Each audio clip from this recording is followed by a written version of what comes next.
Welcome to Happily Ever After, the podcast where we talk about life's big stories, from breakups and breakdowns to icky secrets and happy endings. It's the stuff that makes us human. I'm your host, Hannah Harvey. I'm a writer and a parenting blogger at mumsdays.com. I'd be really grateful if you could subscribe and leave a review because it basically means more people can find the podcast. And I also absolutely love hearing from you, so please do contact me through Instagram at mumsdays, MUMSDAYS, with any of your stories and any thoughts you might have on the episode or any questions. You can find all the details from this episode in the show notes.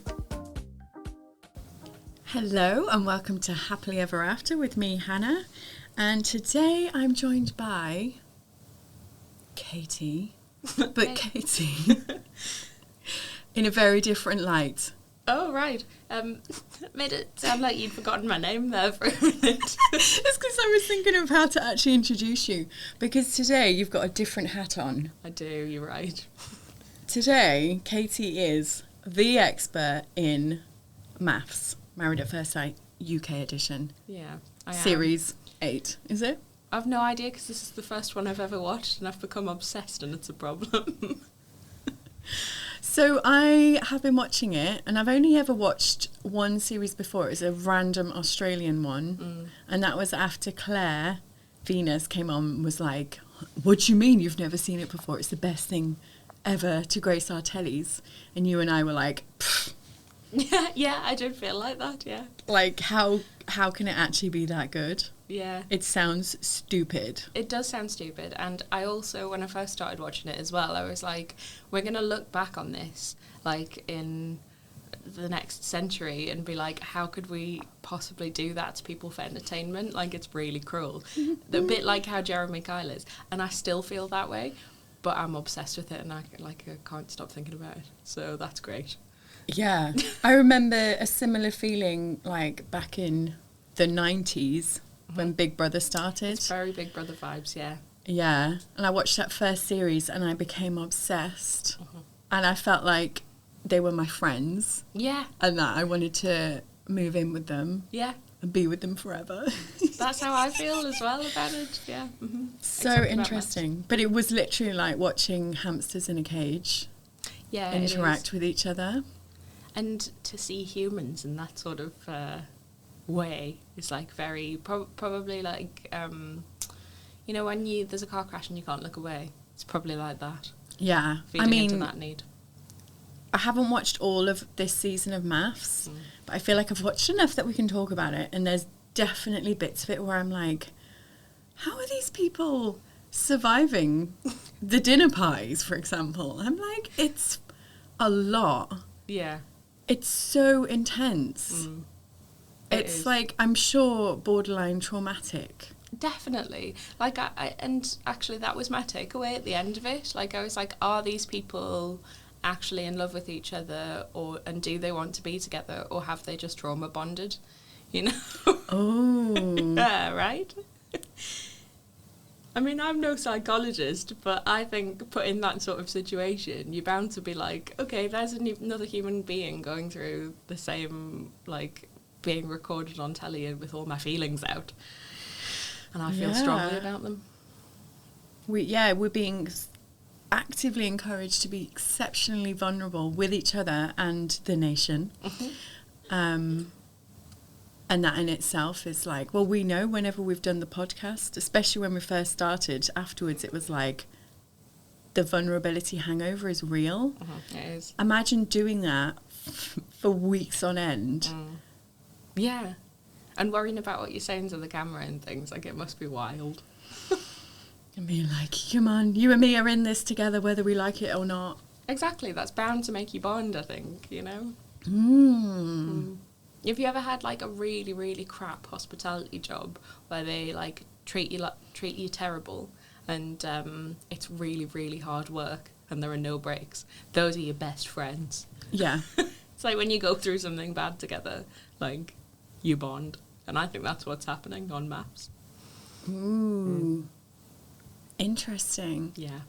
But then there's also that level of, like, it is a game. It is a game. It's an experiment, as they keep reminding us. It's an experiment. Who's going to win? Yeah. There's the competitive edge of like, I couldn't give a shit who you are, but we are going to win. Yeah, exactly. Like that would be my approach if I went in. Even if you got somebody you didn't like. Oh yeah. I love that. I wouldn't know I didn't like them. Yeah. You'd just have to win. Yeah. I mean, who knows? It's hard to say because obviously things are coming up all the time on the show and it's like, oh, those two are a really strong couple. And now it's come out that he's violent or... Yeah. I'm thinking specifically of, I've just seen Jay and, what's his name? I don't know Jay any of the and Luke. names. Jay and Luke's situation where he's basically said, she's a walkover, I can do anything I want to her, and she wouldn't bat an eyelid. It's so they, I don't know whether you've seen this bit yet, and we should probably put like a disclaimer out that there will be spoilers, so if you haven't watched the whole series yet. Which has just ended. Yeah, maybe hit pause on the podcast and come back to us when you're done. But so after the bit that you've watched, Jay and Luke get kicked out of the competition or the show. Because, I thought they might. Yeah, because he like goes down to Jordan and Erica's flat and bangs on their door and Starts punches a him. fight. See, Yeah. I've seen that. Oh, you've seen it, okay. And let's face it, who doesn't want to punch Jordan in the face? Yeah, everybody. I can't get over this guy. Yeah, he's the worst, yeah. I'm like, I don't understand how somebody feels so justified to give their opinion so much, so often, on everybody, when he's with Erica. Yeah. I mean, I can kind of like, you know, he's antagonistic, isn't he? And so I can understand why it happened, but it doesn't excuse the violence, and I think they've done the right thing by getting him off. 100% they could not keep him in, and also he showed his true colours. Yeah, he did, yeah. So, but it's interesting because they then come back for the finale.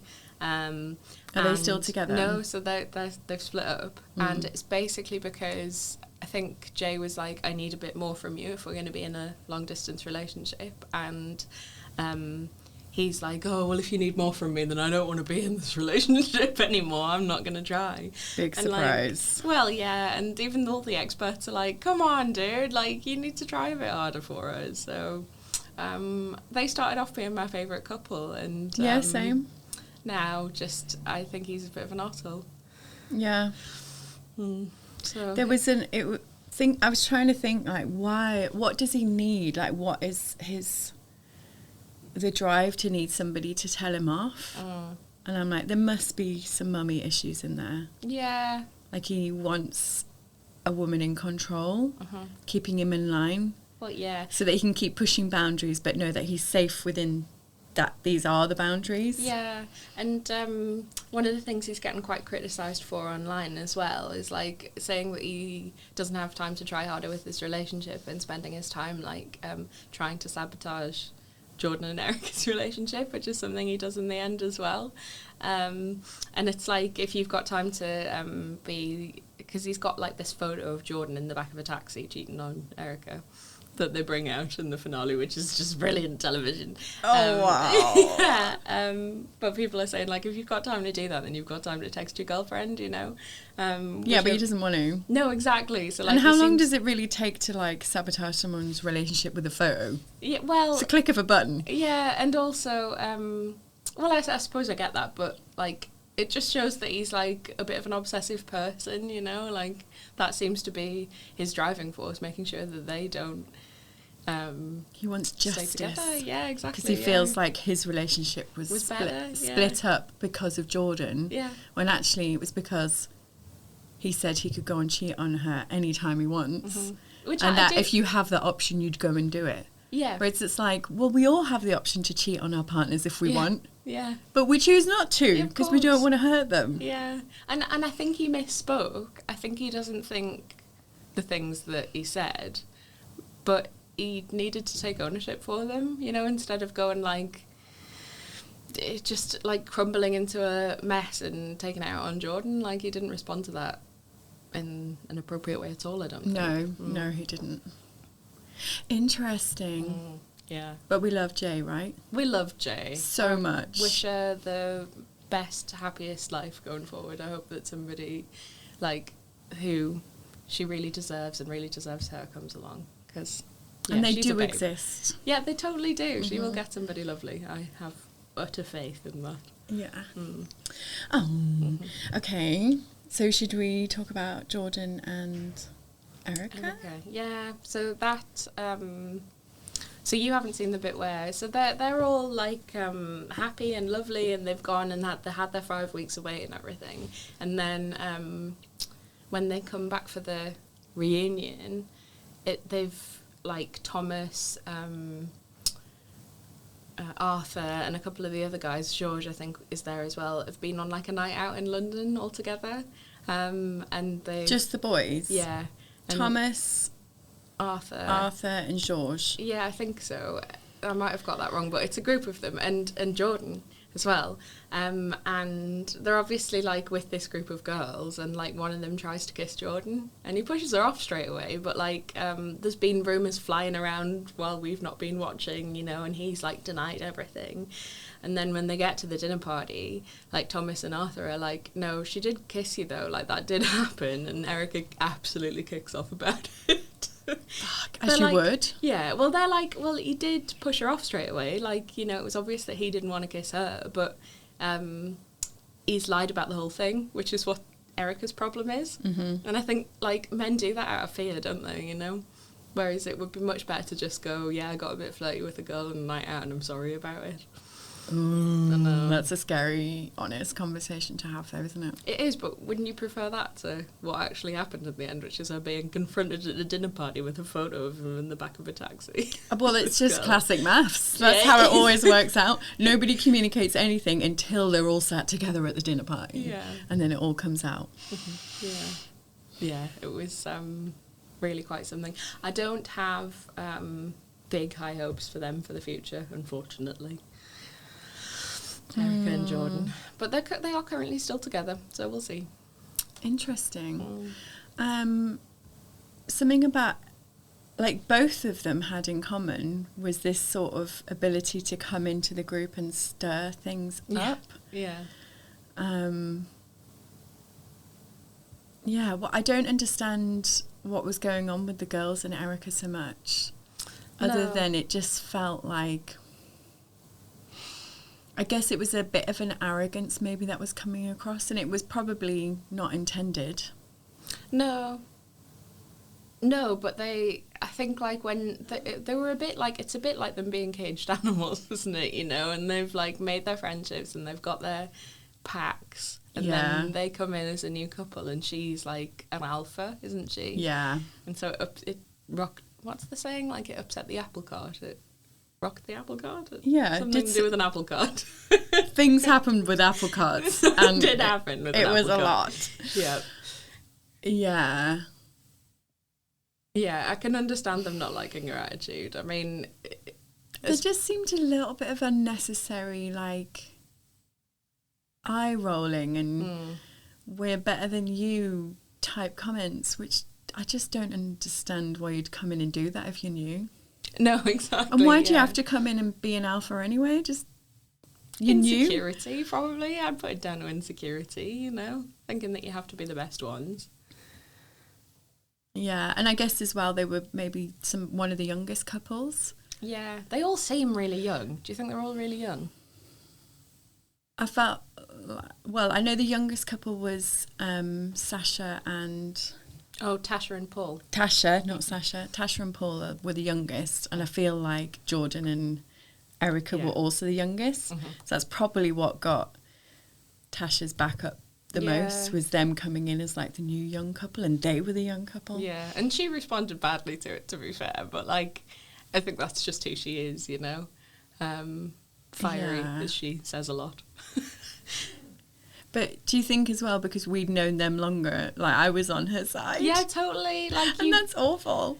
Well, we formed such alliances with them, don't we? We're like when Roz and Thomas broke up, like that. Did they break up? Yeah. Oh, so Roz and Thomas break up. Yeah. Oh, I'm at the part where they're like enjoying sex toys and bunny outfits, which is amazing, right? The best. They go for the homestays, and when they get to Roz's house, like, she is enveloped back into her family, and there's, like, lots of nice nieces and nephews, and she's like, actually, I can't see this working. Like, I don't see you in this picture, and I know it's really sad. I was so invested in them, you know. He's cute as well. I know, yeah. And now he's really muscly as well. Oh. Yeah, he's got a big body. That's what he's done. Left maps and eaten loads of protein. Oh my God, I love that. Yep. Oh, what a shame. I know, it is a shame. But I felt really genuinely upset when they broke up. So that's weird for me. Okay, let's talk about them, because I thought their whole journey was, like, probably my favourite. Yeah, well, it still maybe is, you know? Like, so he was, like, absolutely devastated about it. As you'd think he would be, you know? And she was pretty good about it as well, but was just, like, honest about it. As she has been throughout. From the beginning, true. it was like, I just don't really like you. Yeah. So I'll have sex with you to see if I can spark something, which I get, like, Yeah, same. add in a bit of physical intimacy, and then it's like, oh, actually. Mm-hmm. Yeah, but, like, even when they had sex, she was still like, I don't know. Well, exactly. It took her a while to be like, Yeah, which I think is okay. I think that's all right, you know? I don't think you need to have that initial spark to have a, like, long-standing and good relationship. Well, no, and it feels like the classic arranged marriage thing of, like, can we invest enough in this to make it actually work? And I think they were willing to. I think she just, when she went back into her own life, she was like, I'm not going to care about you as much when I come out of this. Which is fair enough. Because she's got so much going on in her own life. But then that suggests she didn't want does to get anybody married. fit into that then? Well, yeah, but I guess only somebody that she felt really strongly about. Okay. Do you know what I mean? Yeah. So maybe if they'd had more time and more, I don't know, space away from everything else, and then, I don't know. No, but it's a weird situation to put yourself in, to be in a relationship. Like, nobody gets that. You don't get, like, weeks on end with each other to learn whether you like each other or not, and then have to incorporate yourselves into each other's lives. I think it must be, like, a real turning point for some people to be like, oh, actually, like, I was having a really nice time with you when that's all I had to do, but I've realised that there's things I feel more strongly about in my life outside. Yeah. Interesting. Which I reckon is probably one of the reasons the experiment doesn't always work, you know? Well, they're strangers. Exactly. It's like Yahtzee. Is it like Yahtzee? Is it? It's a roll of 7 dice. Okay. Is it going to work? Are you going to get all 6s, or is it going to be a couple of 6s and some 1s and 2s? Yeah. I know, because they say, like, they interview them and, like, try and match them up properly and make sure that one is everything that the other one wants, but they definitely don't, because They're making telly. Yeah. But I know, yeah. They're doing their best with the people that they want on the show. Yeah, they are. Because it's evident. Like, so in the end, Adrienne and Matt break up as well. And that's because he wants kids and she doesn't. And you'd think that would Matt be... the big beefcake? The big beefcake, yeah. And the blonde girl. Who wants kids and who doesn't? Matt does. Adrienne doesn't. Oh, right, okay. And you'd think that would be something that they would have thought about before coupling them. You know, quite a big did one, they not isn't ask it? that? Yeah. Do you want children? Yeah. No, I absolutely don't. Yeah, you'd think that would be... But I guess it's a bit of a... Because you can say, I don't want kids, and then meet the love of your life and be like, oh my God, I need to make a little version of you. That's true. But both of them felt quite strongly about their Nothing opinions. changes here. Yeah, exactly. So it does feel a bit like, why did you bother with that in the first place? And now he's with Shona on the outside. That makes 0 sense to me. I think it makes loads of sense. Do you? Why? Because I think she just wants somebody to love, and I think he's a lovely, boring beefcake. You know, that she can love. Yeah, I get that. I reckon he'll take care of her. I reckon he'll take care of him. Good work. I didn't think he was boring. Bradley was awful. Oh, so much. Like, I actually have trauma tingles going through my arms and legs. Good, yeah, that's good. When you think about him. Yeah. Great. And it's so funny because, you know, Ali, my friend that I see dip with, she'd never watched any maths before either. And then I just suddenly got a message. I think she was maybe an episode or two behind me. And I was messaging you going, oh my fucking God, Brad is the worst. I can't cope. I can't watch. Yeah. That is car crash jelly right there. Like, just the way you spoke to her and thought he was so much better than her. Yeah, she's really there bad. Like a little puppy dog being like, please love me, please love me. Yeah. And I can relate hard. Like, I remember falling hard like that for people that absolutely were the worst. Yeah. It happens. And you can, and obviously from the outside, you're like, oh my God, is that what it looked like to everybody else? Like, it's so obvious when you're not in it. Yeah.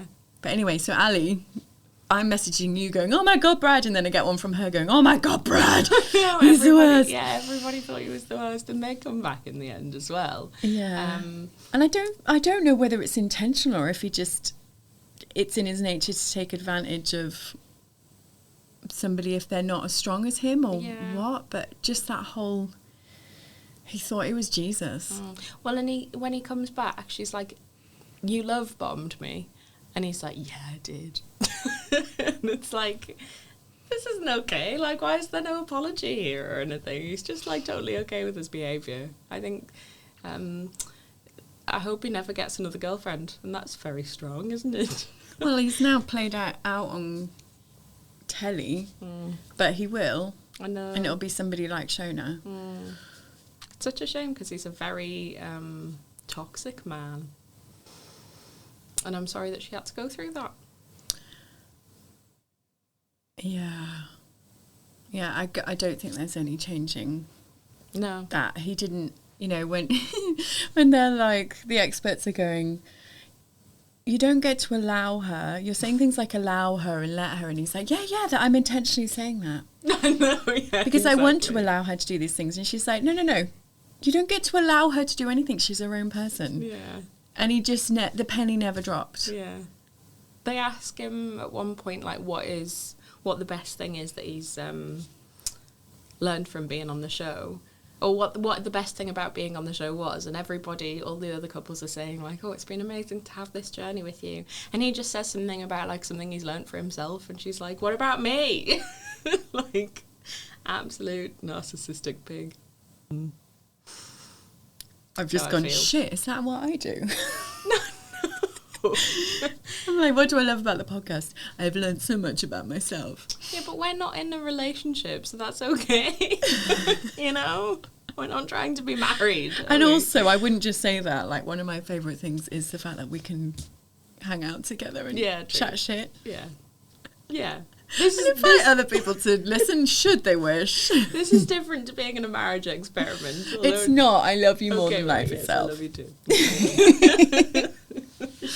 Okay, so we haven't even talked about Peggy and George. Oh yeah, I love them.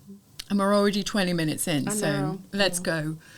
You do love them. Right, I'm at the stage where she can't get over the fact that he's squatted on the internet. And I'm like, I don't understand what the problem is. No, I don't understand what the problem is. Do you have a problem with George squatting on the internet? Not at all. Like, I think it's very minimal.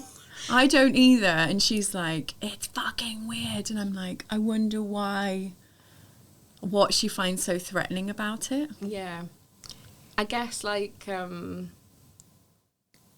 maybe she's never embraced that part of herself, you know? Like, the weird bit. That's like the Bluebeard story where there's like, oh my God, I can't even get into all that. But the idea that you're basically holding yourself back from the wildest part of you. Well, you are Bluebeard and you're trying to say to yourself, don't go in that room because if you do, you'll find dead women. Yeah. Which I feel maybe need a link. We'll put a link in the show to the story of Bluebeard. To my fairy tale. Yes, yeah. Hannah explains it in one of the other podcasts, actually. We'll link to that. Yeah. It is like that. And she won't have done anything weird or off the cuff or like, you know, seen as strange in her life for fear of like acceptance and fitting in. She really cares about what everybody else thinks of her. Which is fine, I get that. Yeah, you know? I mean, I totally do too. But I think to pigeonhole yourself into only men that haven't squatted on webcam for the internet, I think is... I mean, I haven't really come across many that do that, but it wouldn't put me off him. Yeah, it wouldn't put me off him either, no. Like, it's just... like, and I do plenty of weird stuff. Yeah. Well, I do as well, like... It wouldn't be a deal breaker for me, not at all. But it is for her. And I guess if that's important, then it's important. But it's also in his past, and you've got to accept that people have got histories. But she's basically saying, like, you're never allowed to do that again if you want to be with me. Yeah, but he said, okay, no problem, which I think is what she's missing here. Like... Yeah. He's like, okay, it is a bit stupid, and I won't do it again if you don't want me to, which is all he needs to say, I think. Yeah. Okay, so how are they getting on? So they're still Does he together. get to have sex with her, ever? I don't know whether they've had sex yet. Like, we leave it and we don't know if they've had sex yet. I'm assuming not then. Yeah, no, I don't think so. He got a blowjob at some point, definitely. Oh, wow, that's nice. Which was in the show. It's weird how they tell us that, I think. They're like, oh, yes, we've progressed our intimacy, but not fully. And I'm like, yeah, so we got a blowjob, and that's what happened. And he's like, got this huge grin on his face. Oh, that's nice. Yeah, it is nice. Yeah. Who else are we forgetting? Love Tasha and Paul. I think they're super cute. He is like God's gift to the planet. Paul? Yeah. Just he's like lovely. this little cherub soul. He is a cherub soul, yeah. In a beefcake body. Yeah, he's lovely. Yeah. Really like Paul. Really like them generally. Tasha is like, wears the pants, but I think that's okay because he's okay with that. Yeah, and she kind of needs to feel secure. Yeah, and that's okay. I get it, because I'm that person too. Yeah. And then we haven't talked about Ella and JJ. Oh, Ella and JJ, and Ella and Nathaniel. Nathaniel, hello. Yeah, he's very hot. But such hard work. Yeah, very much so. Like, I didn't get it. I didn't get Nathaniel. I think he genuinely wanted to find a spark to the point of flogging a dead horse. Yeah. Like, he wasn't feeling it. He was never feeling it. And I don't feel like he really gave her a chance. I agree. Well, I just think from the beginning he was like, oh, she's not for me. And, like, persisted anyway. And I sort of feel like he should have just called it quits close to the beginning, you know?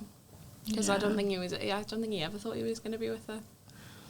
Like, do you genuinely think he approaches every relationship like that? No, I don't. Do you?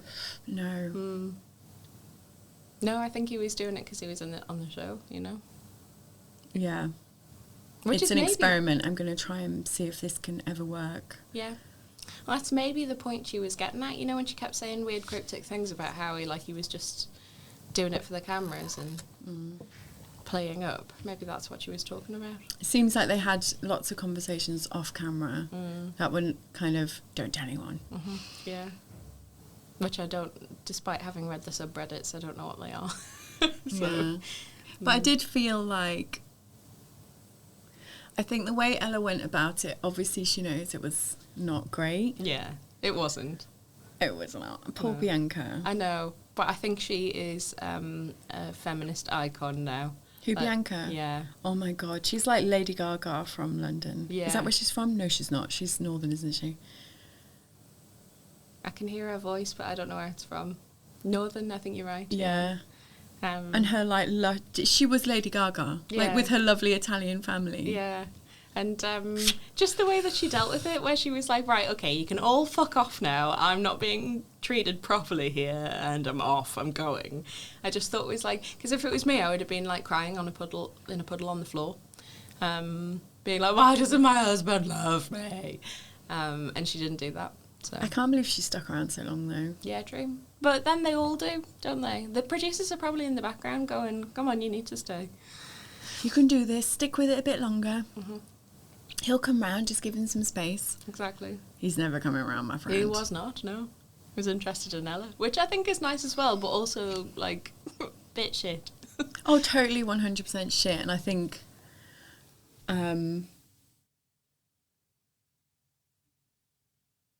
great TV. Yeah, it did make absolutely excellent TV. Yeah, it's like what they really should have done is speak to Bianca and be honest, but it's a heightened situation. Yeah, and they did it for the telly. Like the producers did, I mean, they didn't put them in a situation that was easy on purpose, which was good. It was very good watching. Good watching. And it was nice for Ella to have that when you could see how much she really wanted it to work with Nathaniel, and he was not giving her an inch. And there was a bit of superiority around it. Yeah. You're not as far along your journey as me. Yeah, exactly. It's like, no, we're all like equals here. Yeah, exactly. He wasn't treating her like an equal. No. Yeah, that was interesting. And it's hard to really form a bond with someone if they're going to treat you like that. Yeah. And but I'm happy for her in the end having had a relationship with JJ, because so they don't stay together either. Oh, really? Yeah. But she says, like, it's the first time that she's ever felt fully accepted for who she is, which I think is, like, that's great to see. Like, I feel really happy for her. Yeah. Their little faces, having just come back, is, like, proper loved up. Yeah. Arthur and Laura. Oh, yes. I love Arthur. I love him. I know. He's like, you know when they had that dinner party and, like, his jokes weren't landing and everybody hated him? Have you watched that one? I'm not sure. So they have this dinner party where, like, Arthur's making, like, really, well, quite inappropriate, like, on-the-nose jokes, but everybody takes it really badly. And so they're all kind of like, shut up, Arthur, I'm trying to have a moment. And poor Arthur's like... And obviously Laura's really pissed off about it as well. And poor Arthur's like, okay, well, I'll sit back in my seat now. Nobody gets me. And, like, I think he's really funny. Oh. I know. Yeah, poor guy. Bless. Yeah. So in the end, she dumps him. Fair. Does anybody stay together? Peggy and George and Tasha and Paul. Jordan and Erica. Jordan and Erica, yeah. But we leave that a bit patchy as well because of the cheating. Yeah. Oh, interesting. Wow. And so when they all come back, the only couple that recouple are Shona and Beefcake. Well, yeah, but that's not shown on the telly. It's just, right, okay. Just that's something you know afterwards. Yeah. What's happening to them now? Yeah, I spend quite a lot of time reading the articles in newspapers that I would usually never touch. So that's nice for me. Yeah, it's been absolutely just a journey that I've been on along with the characters. Do we believe in it? Yeah, I do, you know. I mean, not necessarily that it's going to make you meet the love of your life, but that it's going to take you on a journey and teach you something about yourself. Yeah. Do you know, the biggest observation I've made is that nearly every single one of them feels like they're not good enough. Yeah, totally. And that affects everything they do. Yeah, and they've all got quite a lot of baggage that affects how they are with their new partner. Yeah. Which we all do. Yes, we do. Have you learned anything new about yourself? Well, I've been obviously comparing myself to all of the characters right the way through. Characters, they're real people. And it's, I don't know whether it's like somehow, maybe a little bit, restored my faith in love. Because, like, I know that I've just said, like, not many of them stay together and things, but I actually think that building a relationship and a life with somebody is just about what you put into it, you know? Yeah. And that's evident in this. And it doesn't have to be happily, like, it doesn't have to be a fairy tale, you know? Like, you're not meant to sort of meet Prince Charming and marry him and it's the best thing that's ever happened to you ever, and that's you for the rest of your life, you know? Actually, these things are quite hard work. You need to, like, compromise, put time and effort in with each other and things, and that's, like, evident nowhere more than it is on this show. But it makes it clear that if you want to do it, then you can work on yourself and try and get places, you know? Yes. I think some of the conflict resolution was some of the best TV ever. Yeah, definitely. And the way the experts are like, I mean, some of the stuff, they don't even like bat an eye. They're just like, whoa, that's not okay. Yeah. But also, let's sit down and let's deal with it. Yeah, and that's great that that's on television, because like normally people think that you don't have to work on your relationship, that it should just like happen. that's a deal breaker, we're done. Yeah. And it's actually like things like the love-hate week was Yeah. fascinating. Yeah, it was. What are 3 things you don't like about me? Yeah, and can you have that conversation without it completely making your relationship explode? yeah, I mean, obviously you never want to be doing that like 2 weeks into a new relationship. No. That's not ideal, but I think it's still a helpful conversation to have. Definitely. And all of the exercises that they do on there are fascinating, and it's a good example for us to have on television, I think, of like, you need to work on your relationships, otherwise they're not going to work. Yeah. Amen. Yeah. Thank you for your expertise, Katie. Yeah, no problem. It's my specialist subject now. Would you apply? I thought about it at points, and no, I don't think I'm emotionally stable enough. That's the favourite kind of candidate. That's true. Actually, yeah, they'd fucking love me, but I would hate it, you know? Like, I'd fall apart. And also, I just don't think I've got the clothes for it. Oh, we'd have to style you before you go on. We would have to style me, yeah.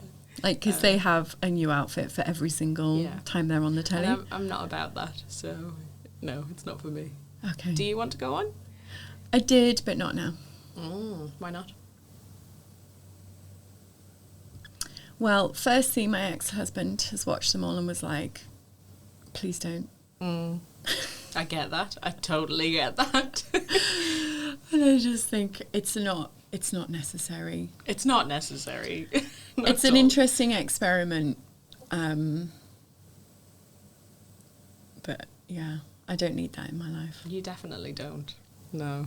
It is interesting, but I wouldn't want to do it, yeah. Yeah. Oh, well, thanks, Katie. Yeah, thank you. Bye now. See you later. All right then, thank you so much for listening, and I'll see you next time for another episode of Happily Ever After with me, Hannah Harvey. It would be wonderful if you could leave a review and subscribe. And of course, if you have a friend who might enjoy this episode, please do pass it on. For anything else, you can get in touch with me either through Instagram @mumsdays or my website mumsdays.com.